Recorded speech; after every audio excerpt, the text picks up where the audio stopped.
नमस्कार दोस्तों, कर्मशु की पौराणिक कथाओं में आपका स्वागत है। आज जो कथा मैं आपके सामने लेकर आ रही हूँ वो है सोमवार की व्रत कथा। तो आइए सुनते हैं मेरी यानी प्रतिमा के साथ सोमवार की व्रत कथा को। किसी नगर में एक धनी व्यापारी रहता था।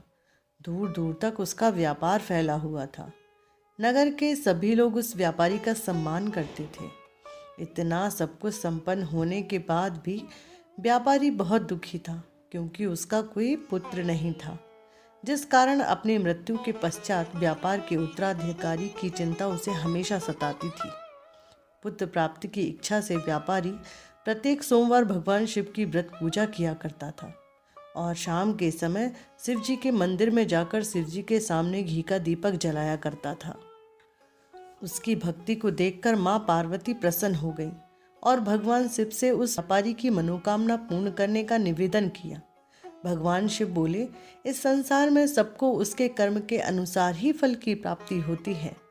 जो प्राणी जैसे कर्म करता है उसे वैसे ही फल की प्राप्ति होती है। शिवजी द्वारा समझाने के बावजूद माँ पार्वती जी नहीं मानी और उस व्यापारी की मनोकामना पूर्ति हेतु शिवजी से बार बार अनुरोध करती रही। अंततः माता के आग्रह को देखकर भगवान भोलेनाथ को उस व्यापारी को पुत्र प्राप्ति का वरदान देना पड़ा। वरदान देने के पश्चात भोलेनाथ माँ पार्वती से बोले, आपके आग्रह पर मैंने पुत्र प्राप्ति का वरदान तो दे दिया, परंतु इसका यह पुत्र 16 वर्ष से अधिक समय तक जीवित नहीं रह पाएगा। उसी रात भगवान शिव उस व्यापारी के स्वप्न में आए और उसे पुत्र प्राप्ति का वरदान दे दिया और उसके पुत्र के 16 वर्ष तक जीवित रहने की बात भी बताई। भगवान के वरदान से व्यापारी को खुशी तो हुई, लेकिन पुत्र की अल्पायु की चिंता ने उस खुशी को नष्ट कर दिया।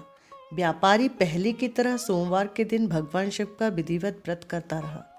कुछ महीनों के बाद उसके घर एक अति सुंदर बालक ने जन्म लिया। घर में खुशियां ही खुशियां भर गईं। बहुत धूमधाम से पुत्र का जन्म समारोह मनाया गया, परंतु व्यापारी को जो पुत्र जन्म की अधिक खुशी नहीं हुई, क्योंकि उसे पुत्र की अल्पायु के रहस्य का पता था। जब पुत्र 12 वर्ष का हुआ तो व्यापारी ने उसे उसके मामा के साथ पढ़ने के लिए वाराणसी भेज दिया। लड़का अपने मामा के साथ शिक्षा प्राप्ति हेतु चल दिया। रास्ते में जहाँ भी मामा भांजे विश्राम हेतु रुकते, वहीं यज्ञ करते और ब्राह्मणों को भोजन कराते। लंबी यात्रा के बाद मामा भांजे एक नगर में पहुंचे। उस दिन नगर के राजा की कन्या का विवाह था, जिस कारण पूरे नगर को सजाया गया था। निश्चित समय पर बारात भी आ गई थी, लेकिन वर का पिता अपने बेटे के एक आंख से काना होने के कारण बहुत चिंतित था। उसे भय था कि इस बात का पता चलने पर कहीं राजा विवाह से इनकार ना कर दे, इससे इसकी बदनामी होगी।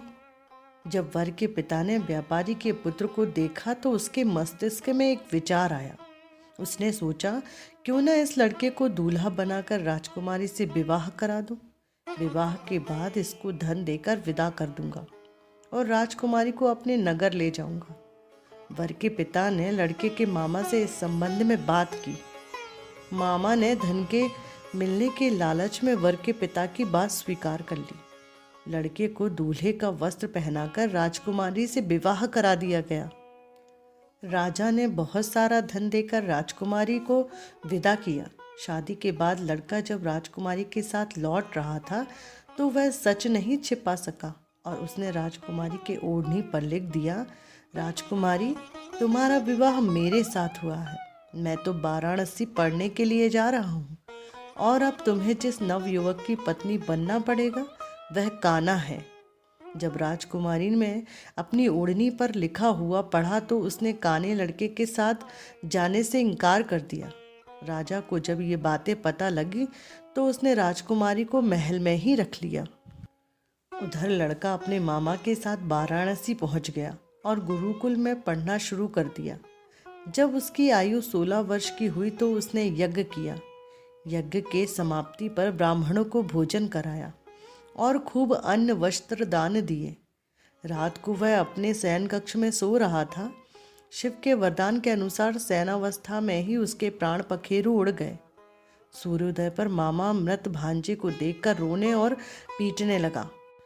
लड़के के मामा के रोने और विलाप करने के स्वर समीप से गुजरते हुए भगवान शिव और माता पार्वती ने भी सुने।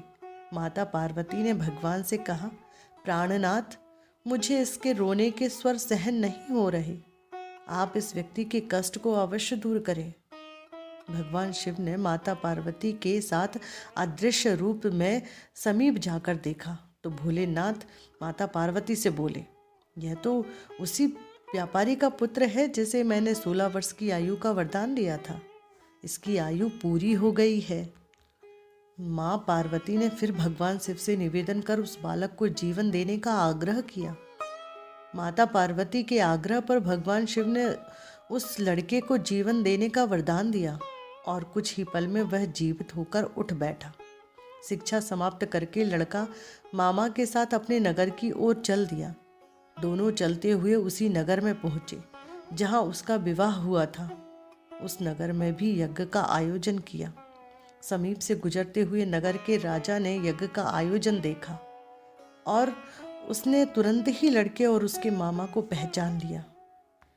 यज्ञ के समाप्त होने पर राजा मामा और लड़के को महल में ले गया और कुछ दिन उन्हें महल में रखकर बहुत सारा धन दिया, वस्त्र आदि देकर राजकुमारी के साथ विदा कर दिया।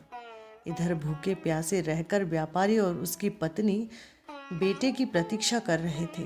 उन्हें प्रतिज्ञा कर रखी थी कि यदि उन्हें अपने बेटे की मृत्यु का समाचार मिला तो दोनों अपने प्राण त्याग देंगे। परंतु जैसे ही उसने बेटे के जीवित वापस लौटने का समाचार सुना तो वह बहुत प्रसन्न हुआ। वह अपनी पत्नी और मित्रों के साथ नगर के द्वार पर पहुंचा। अपने बेटे के विवाह का समाचार सुनकर पुत्र वधू राजकुमारी को देखकर उसकी खुशी का ठिकाना ना रहा। उसी रात भगवान शिव ने व्यापारी के स्वप्न में आकर कहा, हे श्रेष्ठी, मैंने तेरे सोमवार के व्रत करने और व्रत कथा सुनने से प्रसन्न होकर तेरे पुत्र को लंबी आयु प्रदान की है। पुत्र की लंबी आयु जानकर व्यापारी बहुत प्रसन्न हुआ। शिव भक्त होने तथा सोमवार का व्रत करने से व्यापारी की सभी मनोकामनाएं पूर्ण हुई।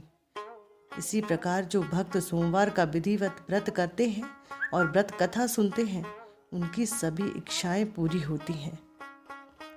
आशा करते हैं आपने हमारी इस पौराणिक कथा को पसंद किया होगा।